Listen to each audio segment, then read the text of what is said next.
galera esperta! E aí, todo mundo preparado? É o seguinte, não esqueça que o professor Jorge e o professor Rogério falam para vocês.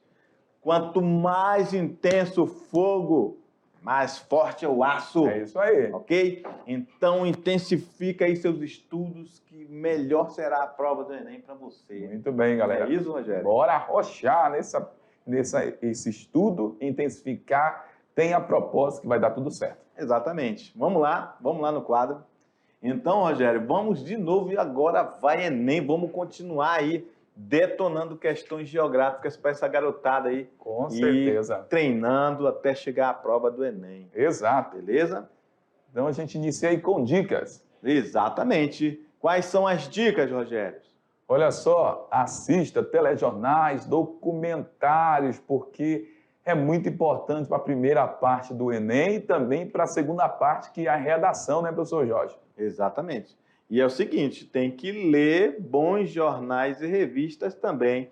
Pode ser online, sem problema nenhum. Se a fonte for fidedigna e boa, Exato. Reconhecida nacionalmente e internacionalmente, está valendo. Muito Não bem. pode ficar a par de conhecimento que pode ser fake news. Exato. Aí pode atrapalhar seus estudos. Com certeza. Tem que ter cuidado. Acesse sites e revistas renomadas. Para não ter o problema de errar. Muito bem. Leituras no campo da atualidade, galera, como conflitos mundiais, as questões da geopolítica mundial, questões, né, professor Jorge, sociais e também as questões ambientais. Então, todo ano nós temos notícia em relação a algo que está relacionado ao meio ambiente. Então, caia nessa notícia, né, professor Jorge? Exatamente.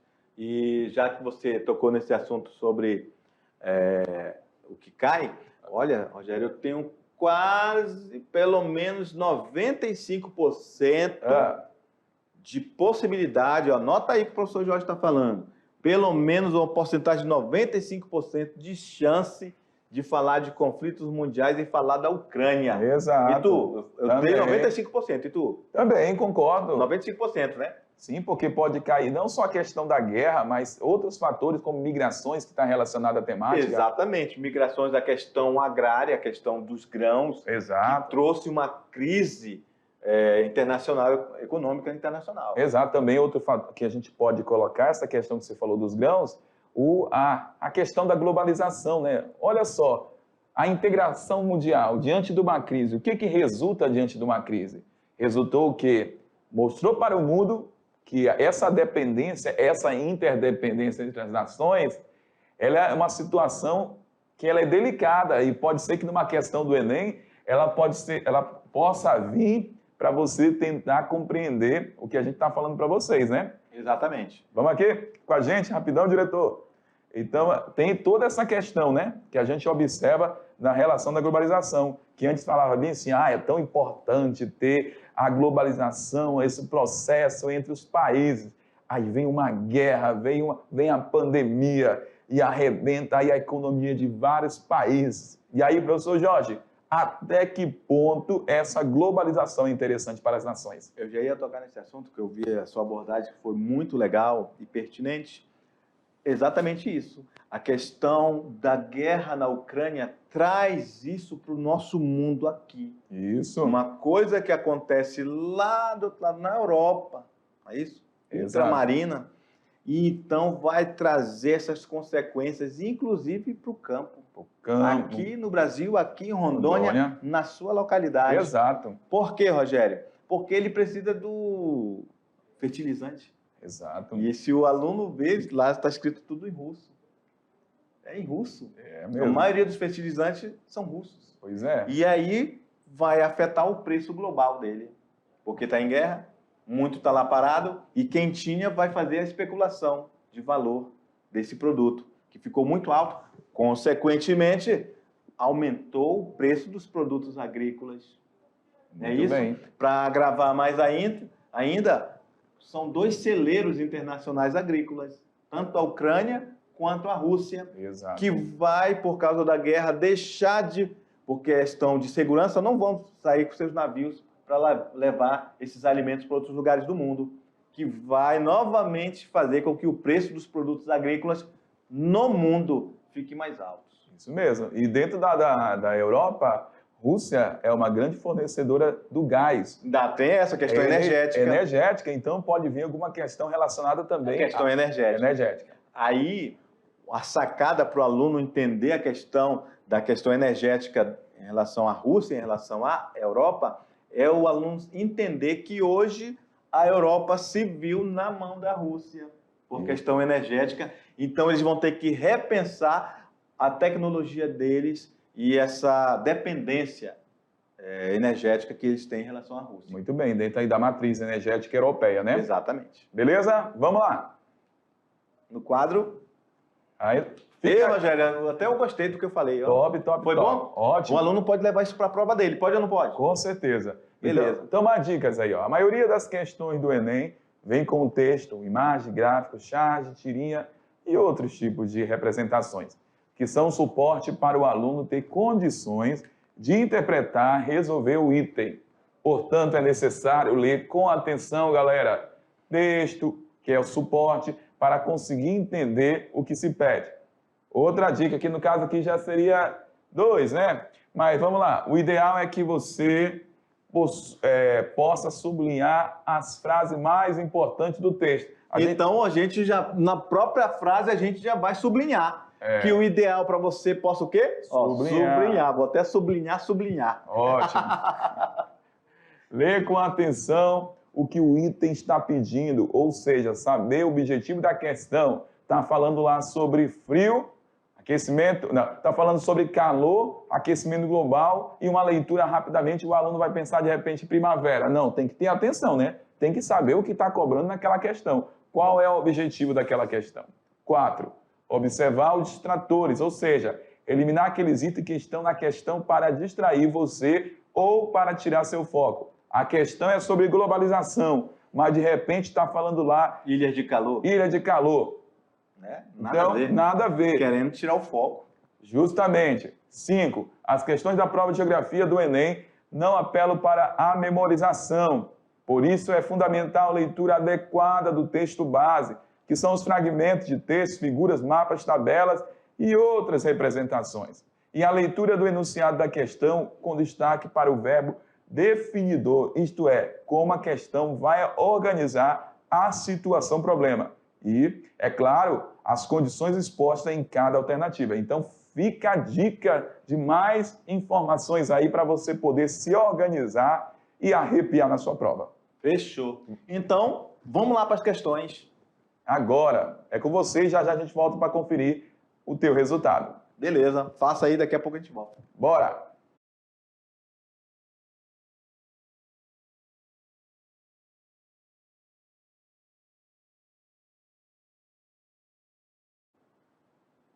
E aí, galera? Voltamos. Foi rápido demais, né, professor Jorge? Rapidão. A gente nem assustou aqui. Mas voltamos aqui agora, tem mais questões para essa galera. Então vamos lá, galera. De olho na tela aqui tem mais questão do Enem para vocês. Observe aí, questão 1. A hora de resolução. A grande imigração de trabalhadores europeus para o Brasil a partir de 1880 caracterizou-se por sua A. Distribuição homogênea pelo território nacional sob a forma de trabalho sazonal e sem direitos sociais ou usufruto da terra, típica dos boias frias. B. Destinação prioritária para a lavoura cafeeira sob a forma de semi-assalariado, trabalho semi-assalariado. Agora é a C, né, professor? Distribuição homogênea pelo território nacional sob a forma de pequena propriedade e parcial em atividades artesanais nos pequenos municípios. D. Destinação prioritária para a região amazônica sob relações de dependência por dívidas no barracão e parcial na construção de estradas de ferro. Letra E. Destinação prioritária para a região de Minas Gerais, para trabalhar no ciclo do ouro. Já deu a resposta aí, professor Jorge? Então, o ciclo do ouro quer dizer que mandaram as pessoas para cá para trabalhar? Não, não foi. Não, está falando sobre o intenso processo migratório para o Brasil. Exatamente. Entre o século XIX e XX. Exatamente, principalmente para a questão dos italianos vieram para cá, né? Muito bem. E aí a gente... Inclusive, eles foram expulsos da terra lá no país deles. Com certeza, tiveram vários conflitos, várias situações que motivou esse processo migratório para o Brasil. Então, falar de ciclo de ouro, a gente sabe que não foi esse fator que motivou esse grande fluxo migratório para o Brasil. Isso aqui é o barracão, construção do Estado de Ferro, é um outro momento. Isso aqui é o primeiro ciclo da borracha no Brasil. Exato. Não tem nada a ver com essa situação. Inclusive, na construção do Estado de Ferro, veio pessoas de todos os lugares do mundo, até da Ásia. Muito bem. Vamos lá para a próxima questão. Segundo o artigo 231... Eita, Rogério. O aluno agora foi na questão do direito. Do direito. Amigo. Direito constitucional. De 1988, nossa Constituição aí, né, professor? Isso. São consideradas terras tradicionalmente ocupadas aquelas habitadas em caráter permanente, utilizadas para suas atividades produtivas imprescindíveis à preservação dos recursos ambientais necessários a seu bem-estar e as necessárias à sua reprodução física e cultural, segundo seus usos, costumes e tradições. O texto se refere a quê? Ao reordenamento das terras de arrendatário. B, a regularização da terra de agricultores familiares. C, a criação de assentamentos rurais. D, ao plano de delimitação de reservas extrativistas. E letra E, ao processo de demarcação de terras indígenas. Olha só, uma questão que de repente o aluno poderia ficar até assustado. Mas aí lá no final está dando dicas maravilhosas. Ó. Preservação do meio ambiente, necessária para o seu bem-estar, a sua reprodução física e cultural. Está falando dessa população. Vamos lá. Olha só, Rogério, eu vou mudar de cor aqui, porque onde o aluno tinha que olhar nessa questão aí. Ó. Beleza. Ela estava bem aqui, ó.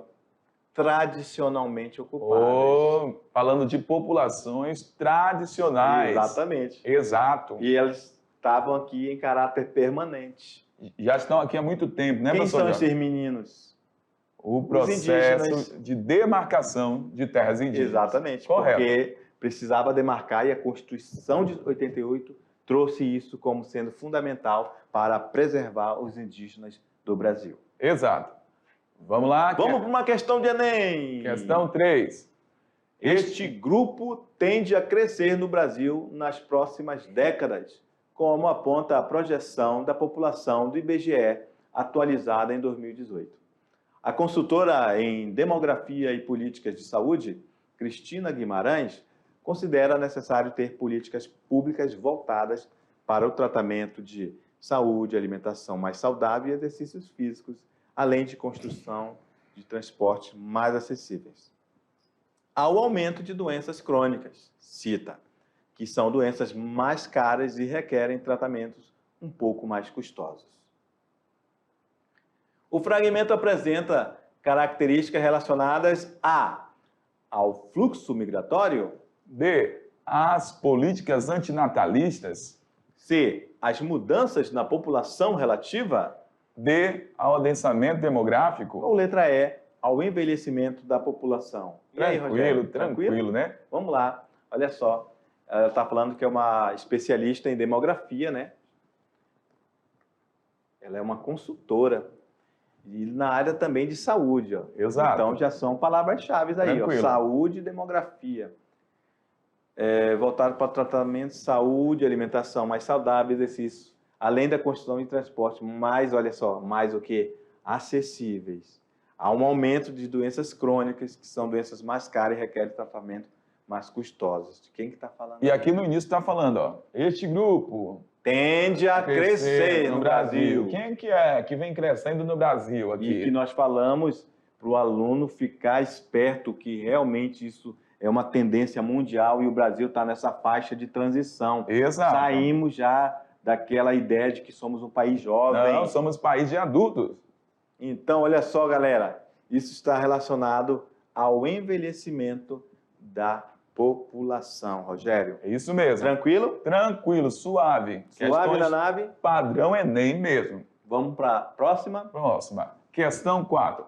O primeiro caso de coronavírus no Brasil foi confirmado em 27 de fevereiro de 2020, com um homem que viajou à Itália e retornou para São Paulo. Antes disso, um edifício comercial da zona sul da capital paulista já aplicava medidas preventivas, feitas exclusivamente para chineses.